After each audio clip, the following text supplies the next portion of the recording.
Student, this is the video number 2 of de Broglie wave. बेटा इसमें हम लोग पढ़ने वाले हैं डेविसन एंड जर्मर एक्सपेरिमेंट। क्या है ये? इसको पढ़ने से पहले मैं आपको बता दूं, इसके पहले आपने क्या पढ़ा था। आप सब ये पढ़ चुके हो जो मैं बताने वाला हूं कि ये de Broglie इन्होंने जो है 1924 में ये बताया था कि अगर कोई भी पार्टिकल जिसके पास मोमेंटम है, कोई पार्टिकल है जिसके पास मोमेंटम है, उसके साथ एक वेव एसोसिएटेड होती है जिसका नाम है मैटर वेव। ठीक है बेटा जी। अब इस बात को समझना या इस बात को पचाना बड़ा ही मुश्किल काम है कि पार्टिकल के साथ वेव एसोसिएटेड है। ठीक है बेटा जी। क्लासिकल कॉन्सेप्ट से जब तक आप हटोगे नहीं तब तक इस बात को नहीं समझ पाओगे कि पार्टिकल के साथ क्या है, मैटर वेव एसोसिएटेड होती है। तो उन्होंने कहा कि अगर कि कोई भी पार्टिकल जिसके पास मोमेंटम p है, ठीक है ना, मोमेंटम p है, और जो पार्टिकल के साथ जो वेवलेंथ एसोसिएट हुई है, जो वेव एसोसिएट हुई है उसकी वेवलेंथ अगर लैम्डा है, तो उन्होंने मोमेंटम और वेवलेंथ को जो रिलेट किया वो कुछ इस तरीके से किया। ये momentum is equal to h upon lambda. ठीक है बेटा जी। ये de Broglie अपनी हाइपोथेसिस जो है 1924 में दे चुके थे। ठीक है ना, ये तो उन्होंने बोला था इस तरीके से मैथमेटिकल। अब इसका प्रूफ भी तो चाहिए कि वास्तव में जो है मैटर जो है वो मैटर वेव भी है, मैटर वेव की तरह बिहेव करता है। इसका प्रूफ भी तो चाहिए। तो इसके लिए जो है डेविसन एंड जर्मर ने मिल करके इस बात का प्रूफ दिया कि वेव नेचर ऑफ पार्टिकल सही है, और de Broglie ने जो कहा है वो बात बिल्कुल सही है कि मैटर जो है, मैटर वेव के साथ अगर उसके पास मोमेंटम है, किसी भी पार्टिकल के पास मोमेंटम है, वो पार्टिकल जो है मैटर वेव के साथ एसोसिएटेड होता है, मतलब उसके पास अपनी वेव होती है, इसे बोलते हैं मैटर वेव। ठीक है ना, वो वेव भी बनाएगा। तो इस बात को किसने बताया? डेविसन एंड जर्मर ने अपने एक्सपेरिमेंट में इसको प्रूफ किया। ठीक है बेटा। अब देखो बेटा जी क्या है, ये देखिएगा, ये डेविसन एंड जर्मर इन 1927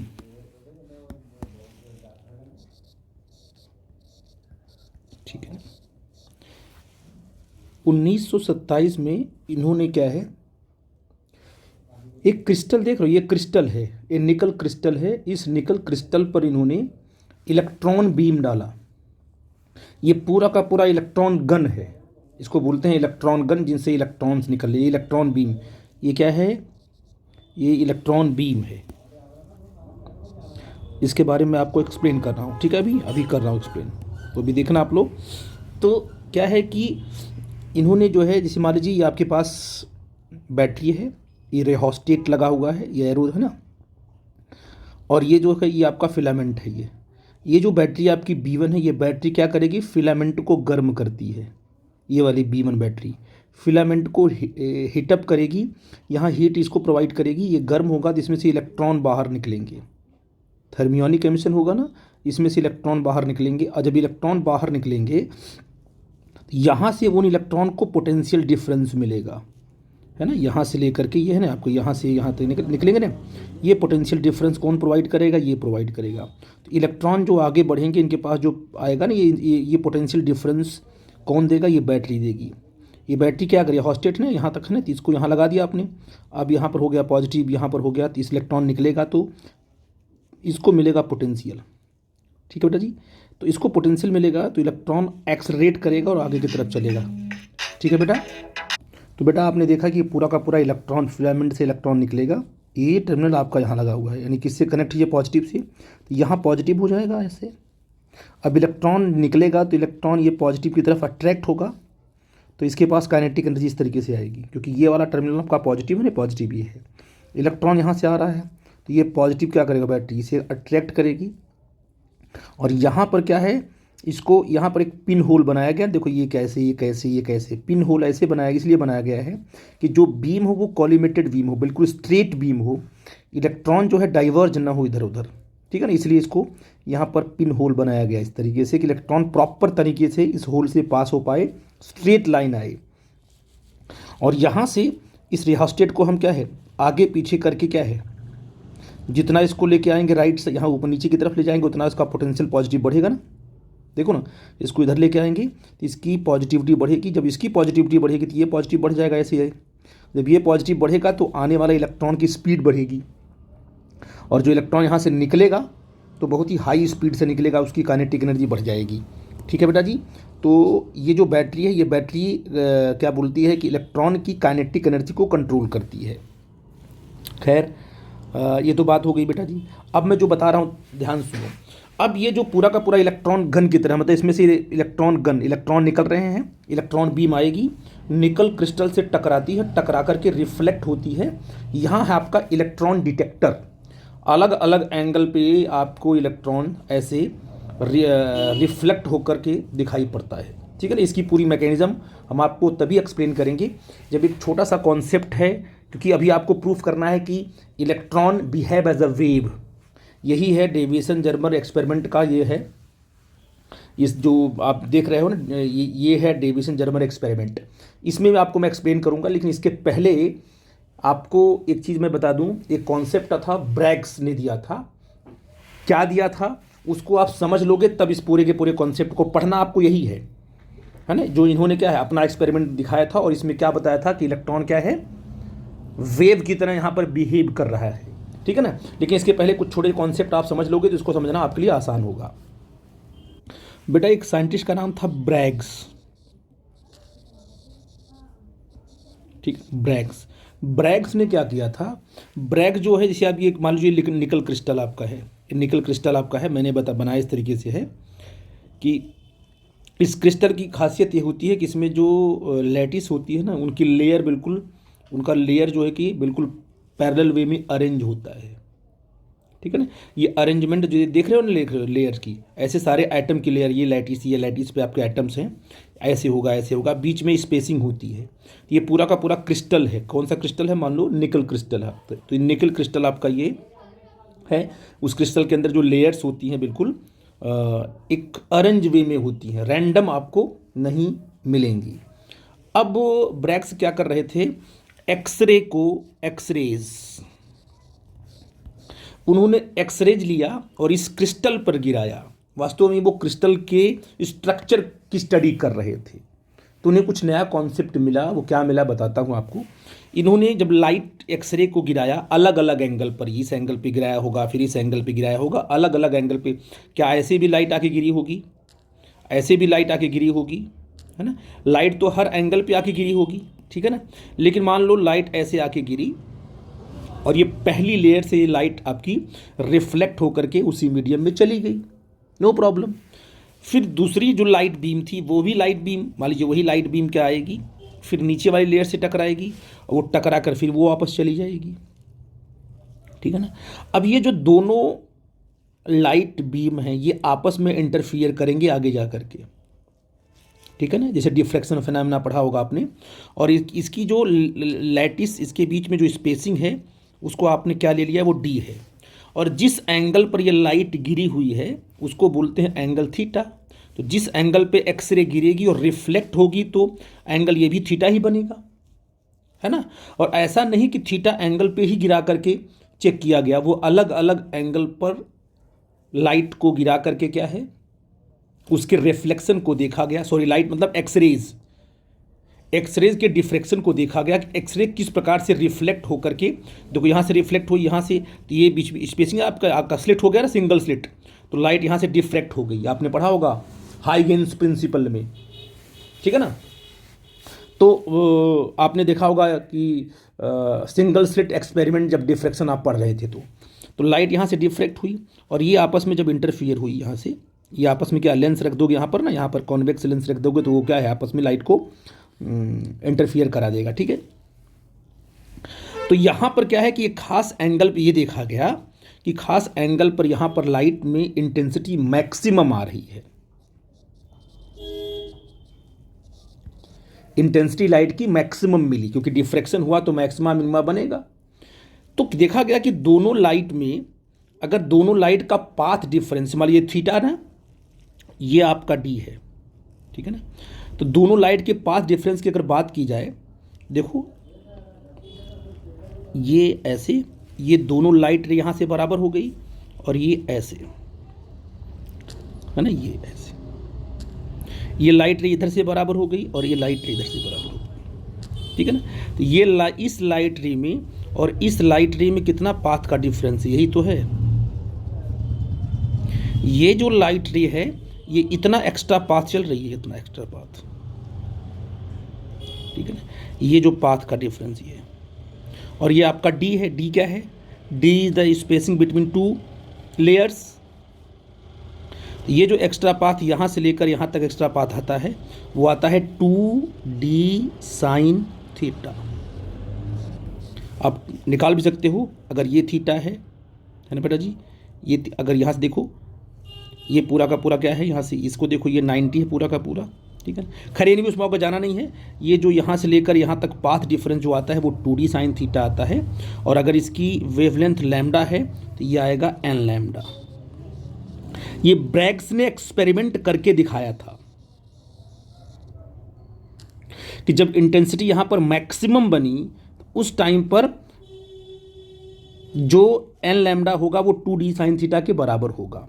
अगर ये पाथ डिफरेंस क्या है बेटा जी, एक मिनट मैं आपको बता दूं, पहले मैं क्या कहना चाहता हूं कि अगर ये जो पाथ डिफरेंस है, ये दोनों पाथ डिफरेंस, अगर ये पाथ डिफरेंस क्या आ गया, एन लैम्डा आ गया, है ना, ये पाथ डिफरेंस एन लैम्डा आ गया तो इंटेंसिटी आपकी मैक्सिमम होगी। और आप कहोगे सर कि इंटेंसिटी अगर मैक्सिमम हुई तो ये कितना होगा, ये निकाला गया 2d साइन थीटा। ये तो लाइट के केस में था कि दोनों लाइट, दोनों एक्सरेज में दो लाइट ले लिया आपने, है ना, और दोनों क्या है, ये दोनों लाइट रे क्या है, डिफ्रेक्ट होकर के इंटरफियर किया। तो दोनों के बीच में, अगर दोनों लाइट के बीच का पाथ डिफरेंस, दो लाइट है ना बिल्कुल, तो 2 लाइट ले लिया हमने और वेव तो लिया नहीं। अगर दो लाइट के बीच का जो पाथ डिफरेंस क्या हुआ है, एन लैम्डा हुआ, तो इंटेंसिटी मैक्सिमम होगी। और इस पाथ डिफरेंस का जब कैलकुलेशन किया गया मैक्सिमम इंटेंसिटी पर क्या आया, वो 2d साइन थीटा।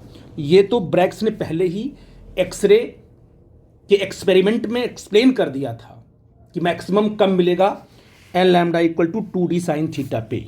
ठीक है बेटा जी, आई थिंक मेरी बात समझ पा रहे हो मैं क्या बोल रहा हूँ। अब आता हूँ मैं डेविसन जर्मर के एक्सपेरिमेंट में कि उन्होंने क्या किया। अब बेटा देखो, ये आपका है निकल क्रिस्टल, यहाँ से इलेक्ट्रॉन गन आ रही है, यहाँ से हम वोल्टेज को वेरी करा सकते हैं। तो ये एक्सपेरिमेंट एक बार नहीं हुआ, बहुत बार हुआ एक्सपेरिमेंट, ठीक है ना, इसलिए इसके लिए बिल्कुल अलर्ट रहोगे आप लोग कि ये एक्सपेरिमेंटल आप उन्होंने काम किया। तो अलग अलग वोल्टेज पे, यहाँ पर क्या है, यहाँ पर वोल्टेज जो लगाया वो 54 का लगाया, 55 का लगाया, 120 लगाया, सारे वोल्टेज लगाए। लेकिन यहाँ पर जब कितना वोल्टेज लगा, 54 वोल्ट, ये 54 वोल्ट पर जब ये इलेक्ट्रॉन एक्सेलरेट हुआ और ये क्रिस्टल लैटिस है, देखो ये क्रिस्टल लैटिस ऐसी बनी, इस पर एटम का रीअरेंजमेंट होगा ऐसे ऐसे, है ना। तो हम एक लाइट रे ही दिखाएंगे, बार बार कई नहीं दिखाएंगे, एक दिखाएंगे और समझ लो दूसरी भी इसमें है जो कि इंटरफियर होने वाली है। ये आपकी लैटिस, हमने इसको ऐसे बनाया। और आपको पता है देखो, जो लाइट, अब इलेक्ट्रॉन को मानो कि इलेक्ट्रॉन वेव है, मान लिया इलेक्ट्रॉन वेव है। जब इलेक्ट्रॉन, अब लाइट को क्योंकि ब्रैग्स ने क्या किया था, ब्रैग्स ने एक्सरे लिया था। एक्सरे क्या है, इलेक्ट्रोमैग्नेटिक रेडिएशन है। तो अब क्या हुआ कि एक्सरे को हटा करके डेविसन जर्मर ने कहा कि हम लोग इलेक्ट्रॉन की बीम लेंगे। इलेक्ट्रोमैग्नेटिक रेडिएशन ना लेकर के वो पार्टिकल की बीम लिया उन्होंने, और सेम एक्सपेरिमेंट था, क्रिस्टल भी सेम था। अब यहाँ से इलेक्ट्रॉन की बीम यहाँ से चली, इस लैटिस पे पड़ी और वो रिफ्लेक्ट हुई अलग अलग एंगल में, यहाँ भी गई होगी, यहाँ भी गई होगी, अलग अलग एंगल में क्या हुई, वो रिफ्लेक्ट हुई, ठीक है ना। लेकिन और यहाँ पर आपका इलेक्ट्रॉन डिटेक्टर है जो यहाँ पर क्या पता करेगा कि इलेक्ट्रॉन की क्वांटिटी कहाँ पर ज़्यादा है। लगातार इलेक्ट्रॉन बीम आ रही है, यहाँ से क्या हो गया, रिफ्लेक्ट होकर जा रही है, और ये इलेक्ट्रॉन डिटेक्टर इस पर घुमाएंगे, ये पता करेगा कि इलेक्ट्रॉन बीम की इंटेंसिटी कहाँ ज़्यादा है। और हमने 54 वोल्ट को फिक्स कर दिया है, ये हमें पता चल गया था पहले से ही। कैसे मालूम चला? 4-5 बार एक्सपेरिमेंट करने के बाद चला कि 54 वोल्ट बहुत ही यूनिक वोल्टेज है जहाँ पर हमें कुछ रिजल्ट मिलने वाले हैं। अब क्या हुआ, अब उन्होंने देखा कि जो लाइट स्कैटर्ड और जो लाइट रिफ्लेक्ट हुई है, एक स्पेसिफिक एंगल मिला, जिस स्पेसिफिक एंगल पर इलेक्ट्रॉन बीम की इंटेंसिटी ज़्यादा हुई, इनको पीक मिला। मतलब हर जगह इलेक्ट्रॉन बीम की इंटेंसिटी को चेक किया, लेकिन ये पॉइंट एक ऐसा पॉइंट मिला जहाँ पर इंटेंसिटी अचानक क्या हो गई, ज़्यादा हो गई, नंबर ऑफ इलेक्ट्रॉन यहाँ पर क्या हो गए, ज़्यादा मिलने लगे। तो इसका मतलब हम उसी एंगल को कंसीडर करेंगे जिस एंगल पे यहाँ पर इलेक्ट्रॉन जो रिफ्लेक्ट होके पहुँच रहा है, सबसे मैक्सिमम इंटेंसिटी जब मिलेगी जिस एंगल पे, हम उसे कंसीडर करेंगे। ठीक है बेटा जी। तो अब देखिए, आपको पता है कि ये जो एंगल है, जो आपके पास ये लैटिस है, लैटिस लाइन है ना, ये लैटिस लेयर है, ये इस लैटिस के साथ जो बीम, इलेक्ट्रॉन बीम जो एंगल बना, उसे बोलते हैं ग्लांसिंग एंगल। जो यहाँ थीटा नहीं बना था, देखो ये थीटा, ये वाला थीटा जो बनाया था मैंने, है ना, जो बनता है लैटिस, इसे बोलते हैं ग्लांसिंग एंगल। तो वो एंगल थीटा मिला। और आपको बता दूं, जो इंसिडेंट वेव है और रिफ्लेक्टेड वेव है, इनके बीच में ये जो एंगल बना, इंसिडेंट इलेक्ट्रॉन बीम और ये रिफ्लेक्टेड है, ये एंगल मिला इनको 50 डिग्री का। और 50 डिग्री जब ये एंगल मिला, तो यहाँ पर इंटेंसिटी क्या मिली इनको, मैक्सिमम मिली। ये वही एंगल है, ये एंगल कौन सा एंगल है, ये इंसिडेंट बीम और रिफ्लेक्टेड, इन दोनों के बीच का एंगल है ये। ठीक है बेटा जी। इस पर इंटेंसिटी मैक्सिमम मिली, पीक इनको मिल गया, यहाँ पर सबसे ज़्यादा नंबर ऑफ इलेक्ट्रॉन यहाँ पर मिले इस एंगल पे। अलग अलग एंगल पे चेक किया था इन्होंने, ठीक है ना। तो इन दोनों के बीच का एंगल इन्होंने कितना देखा कि 50 डिग्री है, इसको नोट कर लिया, और इस वोल्टेज को नोट कर लिया इन्होंने। ये वोल्टेज भी आपका फिक्स होना चाहिए, ऐसे नहीं कि आपने कोई और रख दोगे तो नहीं मिलेगा यहाँ पर। तो 54 वोल्टेज पर और ये incident electron beam, reflected electron beam के बीच का एंगल जो है कितना मिला, 50 डिग्री मिला। तो आप कह सकते हो कि पूरा का पूरा एंगल कितना है, बोलो। अगर देखा जाए तो ये क्या होगा, पूरा का पूरा एंगल होगा 180 डिग्री। कितना होगा बेटा जी, ये होगा 2 थीटा प्लस 50 डिग्री, ये ना आपका है 2 थीटा प्लस, ये भी थीटा होगा, ये भी थीटा, क्योंकि लाइट यहाँ से रिफ्लेक्ट हो रही है। ये भी थीटा होगा तो ये भी थीटा होगा ना, ये जो लैटिस लेयर के साथ जो थीटा एंगल बन रहा है रिफ्लेक्टेड का। तो यहाँ से देखो क्या आ जाएगा तुम्हारा, तो यहाँ से 180 माइनस 50 इज इक्वल टू क्या आ जाएगा, 2 थीटा। तो यहाँ से जाएगा तो कितना हो जाएगा, ये है ना 130 इज इक्वल टू 2 थीटा। तो थीटा इक्वल टू क्या आ जाएगा, 130/2, ये हो जाएगा 65 डिग्री। बहुत इंपॉर्टेंट रिलेशन निकल के आ गया बेटा जी। ये जो एंगल मिला इनको, ये सारे एंगल मिल रहे हैं, ये 65 डिग्री। मतलब थीटा आपका कितना बना, 65 डिग्री। जब ग्लांसिंग एंगल लैटिस लेयर के साथ इलेक्ट्रॉन बीम ने कितना एंगल बनाया, 65 डिग्री बनाया, तो उस टाइम पर जो रिफ्लेक्टेड बीम आपने चेक किया, जो कि थीटा एंगल पे ही जाएगी ना, तो उस टाइम पर यहाँ पर इंटेंसिटी ज़्यादा मिली, यहाँ पर पीक ज़्यादा, पीक मिला, मैक्सिमम नंबर ऑफ इंटेंसिटी, यहाँ पर नंबर ऑफ इलेक्ट्रॉन ज़्यादा मिले यहाँ पर। ठीक है ना। तो ये बड़ी हैरत करने वाली बात है यार, एक ऐसा एंगल मिला जिस एंगल पे क्या है, आपको इलेक्ट्रॉन की इंटेंसिटी मैक्सिमम हो गई। ठीक है बेटा जी, आई थिंक मेरी बात आप समझ रहे हो। और अगर इस एंगल को हम ग्लांसिंग एंगल लेते हैं और ये थीटा है, तो अगर हम इलेक्ट्रॉन को वेव की तरह मानते हैं, अकॉर्डिंग टू, अगर इलेक्ट्रॉन को हम क्या मानते हैं, वेव मानते हैं, तो आप ये बताइए ब्रैग्स क्या कहता है। तो आप देखोगे यहाँ पर क्या है, ये तो पॉइंट आउट मैंने यहाँ कर दिया है। तो यहाँ पर क्या है देखो, ब्रैग्स क्या बोलता है, ये जो ब्रैग्स इक्वेशन है उसके हिसाब से क्या होगा, 2d sine theta is equal to क्या होगा, एन लैम्डा होगा।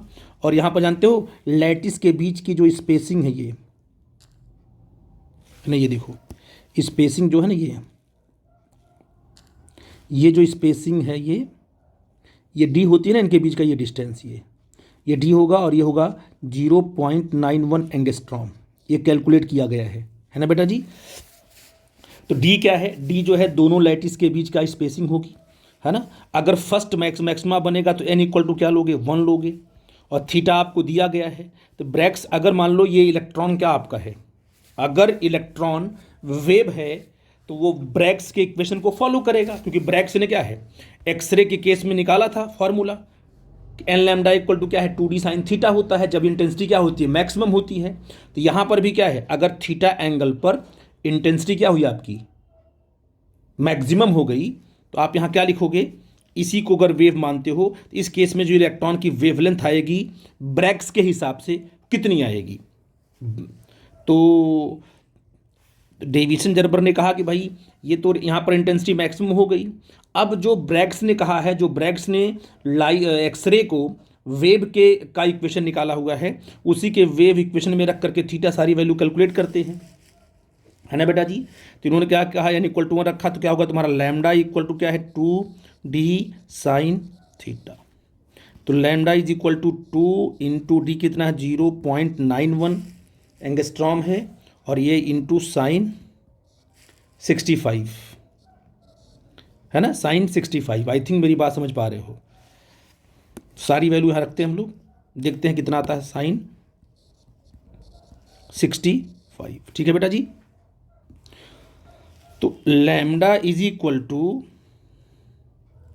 2 इंटू 0.91 इंटू साइन 65 की वैल्यू देखा जाए तो ये आ जाएगी 0.9063। ये पूरा का पूरा किस में आएगा, एंगस्ट्रॉम में आएगा। तो ये जो यहाँ से जो लैम्डा निकल के आया, लैम्डा इज इक्वल टू निकल के आया कितना, 1.65 एंगस्ट्रॉम। ये तो अभी तो कुछ हुआ नहीं, अभी तो क्या किया था डेविसन जर्मर ने, ये एंगल ये वोल्टेज ढूंढ लिया और ये एंगल ढूंढ लिया जिस एंगल पर इलेक्ट्रॉन की इंटेंसिटी क्या हो रही थी, मैक्सिमम हो रही थी, ठीक है ना, उनको पीक मिल रहा था। तो उन्होंने कहा कि भाई इलेक्ट्रॉन अगर मानते हैं कि इलेक्ट्रॉन वेव की, क्योंकि इंटेंसिटी कहीं पर मैक्सिमम है कहीं पर मिनिमम है, तो इलेक्ट्रॉन का जो व्यवहार है वो पार्टिकल की तरह नहीं था, नंबर ऑफ इलेक्ट्रॉन यहाँ पर ज़्यादा यहाँ पर कम यहाँ पर कुछ और ज़्यादा, इस तरीके से इलेक्ट्रॉन कम। यहाँ पर इलेक्ट्रॉन की जब इंटेंसिटी ज़्यादा मिली तब इन्होंने कहा कि लगता है इस एंगल, इसका अगर आप इलेक्ट्रॉन को वेव मानते हैं, क्योंकि ये वेव में ही नेचर होता है कि इंटेंसिटी कहीं पर ज़्यादा कहीं पर कम, तो अगर वेव मानते हैं तो ये ब्रैग्स के इक्वेशन को फॉलो करेगा। तो इन्होंने क्या, इसको वेव एज्यूम करके और लैम्डा उसका निकाल दिया, ठीक है, कोई प्रॉब्लम की बात नहीं। अभी कुछ तो हुआ नहीं। अब ये कहा गया कि अब डी ब्रॉगली का जो कॉन्सेप्ट है उसको यूज करके हम लैम्डा को कैलकुलेट करें इस केस में। अभी तो ब्रैग्स के इक्वेशन को ले लिया, मान लिया कि इलेक्ट्रॉन आपका क्या है, वेव है, और इलेक्ट्रॉन की वेवलेंथ निकाल दी हमने ब्रैग्स के इक्वेशन से, लेकिन अभी प्रूफ नहीं हुआ ना कि इलेक्ट्रॉन क्या है आपका, वेव है। वो तो आपने एज्यूम कर लिया कि इलेक्ट्रॉन वेव है और इलेक्ट्रॉन को वेव मान करके ब्रैग्स के इक्वेशन को लगा दिया, क्योंकि ब्रैग्स का जो इक्वेशन है ये तो वेव के लिए है, ये तो एक्सरेज के लिए है, लेकिन इसमें आपने इलेक्ट्रॉन के कॉन्सेप्ट को भी रख करके आपने सॉल्व करके वेवलेंथ इलेक्ट्रॉन की निकाल ली। अब जो है डी ब्रॉगली का के हिसाब से अगर वेवलेंथ का कैलकुलेशन किया जाए तो क्या वो वेवलेंथ इसी के बराबर आएगी या किसी और के बराबर आएगी, इसकी चर्चा हम लोग कर लेते हैं, ठीक है ना। अब बताइए कि अगर ये इलेक्ट्रॉन 54 वोल्ट के पोटेंशियल में एक्सेलरेट करता हुआ आ रहा है तो क्या वेव बनाएगा, नहीं बनाएगा, बिल्कुल बनाएगा। तो अकॉर्डिंग टू डी ब्रॉगली ने कहा कि भाई हम तो इस तरीके से कैलकुलेट करेंगे। डेविसन जर्मर ने बोला कि डी ब्रॉगली का कॉन्सेप्ट यह है, अकॉर्डिंग टू डी ब्रॉगली क्या lambda is equal to H/m भी होता है, और अगर इलेक्ट्रॉन वोल्ट आपको दिया गया है तो होगा 2me/v, ऐसे। वैसे भी इलेक्ट्रॉन की वेवलेंथ निकालने का फार्मूला क्या है, lambda is equal to 12.27 upon root v into angstrom, ऐसे। ये बता चुका हूं मैं आपको। लैम्डा इलेक्ट्रॉन के लिए, अगर इलेक्ट्रॉन v पोटेंशियल में एक्सलरेट कर रहा है तो उस इलेक्ट्रॉन की वेवलेंथ इतनी होगी, ठीक है ना। तो स्पेसिफिक पोटेंशियल जो दिया गया है, यहाँ देखो मैं अगर यहीं पे करता हूँ तो आपको क्या समझ में आएगा कि लैम्डा इलेक्ट्रॉन की बात करूँ तो 6.63 इंटू 10 टू पावर, नहीं तो कर चुका हूँ मैं, सीधे मैं रखता हूँ वैल्यू, ठीक है क्या, इज इक्वल टू 12.27, है ना, अपॉन वॉट, रूट कितना रखें, 54 वोल्ट में एक्सलेट किया गया है ये, है ना, ये एंगस्ट्रॉम में। और इसको जब रूट को सॉल्व करके कैलकुलेट करेंगे तो बेटा जी डायरेक्ट आपका जो लैम्डा की वैल्यू आती है, इट इज़ इम्पॉर्टेंट, ये जो डी ब्रॉगली की जो के हिसाब से जो लैम्डा की वैल्यू आई 1.66 एंगस्ट्रॉम आ गई। ये देखो देख रहे हो आप लोग, यानी क्या है, डी ब्रॉगली के हिसाब से अगर हम देखते हैं तो लैम्डा की जो वैल्यू आ गई 1.66 एंगस्ट्रॉम आ गई। देखिए, अगर इलेक्ट्रॉन को वेव मान करके उसको वेव के इक्वेशन में रख के हमने सॉल्व किया तो जो लैम्डा का रिजल्ट आया वही रिजल्ट डी ब्रॉगली के फॉर्मूले में रख करके सॉल्व किया, सेम आया। इसका मतलब कि जो डी ब्रॉगली बोल रहा था कि electron behave as a wave, और इलेक्ट्रॉन अगर वेव की तरह बिहेव कर रहा है तो उसका जो वेवलेंथ हम इससे कैलकुलेट कर सकते हैं, और रिजल्ट बिल्कुल मैच कर गया। तो आप कह सकते हो कि as wavelength determined by two different methods comes out to be the same. दो अलग अलग तरीके से हमने वेवलेंथ निकाला। एक तो इलेक्ट्रॉन की वेवलेंथ निकाला हमने सीधे वेव के इक्वेशन में रख करके डायरेक्ट, तो रिजल्ट इतना आया, नो प्रॉब्लम। लेकिन उसी वेवलेंथ को हमने जब डी ब्रॉगली के फॉर्मूले से निकाला तो वो जो वेवलेंथ है वो पहले वाले से मैच कर गई, which confirm that electrons are diffracted in the same way as X rays. इसका मतलब क्या है कि जैसे एक्सरे डिफ्रैक्ट हुई थी यहाँ पर, जैसे एक्सरे डिफ्रैक्ट होकर क्या है उसने सुपर इम्पोज करके उसने क्या है अपना पार्ट इंटेंसिटी मैक्सिमम बनाया था, वैसे इलेक्ट्रॉन बीम भी क्या है क्रिस्टल से डिफ्रैक्ट होकर के यहाँ पर क्या है मैक्सिमम पीक उसने बनाया। ये प्रूफ कर दिया गया कि इलेक्ट्रॉन यहाँ पर वेव नेचर रिप्रेजेंट कर रहा है, यहाँ पर इलेक्ट्रॉन डिफ्रैक्ट हो रहा है, और ये जो डिफ्रैक्शन है ये वेव का फेनामेना है। और मैं कहूँ अगर आपसे कि अगर बात करूँ इंटेंसिटी की बात करूँ तो ये जो आपका वोल्टेज है और इधर आपकी जो है ये आपकी जो इंटेंसिटी है या करंट है, क्या है, अगर ये जो आपकी करंट है, करंट का मतलब नंबर ऑफ इलेक्ट्रॉन, तो आप देखोगे कि यहाँ पर एक पॉइंट ऐसा मिलता है जहाँ पर पीक मिलता है, और ये जो पीक होता है इसको बोलते हैं ये 54 वोल्ट है ना। 54 वोल्ट पर करंट क्या होती है, 54 वोल्ट पर करंट ज़्यादा होती है, वोल्टेज आपका है, यहाँ पर वो पीक मिला, और ये डिफ्रैक्शन का ग्राफ से मिलता जुलता है। आई थिंक आप मेरी बात को समझ पाए कि क्या डेविसन जर्बर ने क्या किया था। ठीक है बेटा जी, तो बस ये बहुत ही इंपॉर्टेंट कॉन्सेप्ट था कि किस तरीके से उन्होंने क्या है डी ब्रॉगली के कॉन्सेप्ट को प्रूफ कर दिया कि डी ब्रॉगली जो बोल रहे हैं वो सही है कि पार्टिकल जो है वेव एसोसिएट कर सकता है। ठीक है बेटा जी, थैंक यू।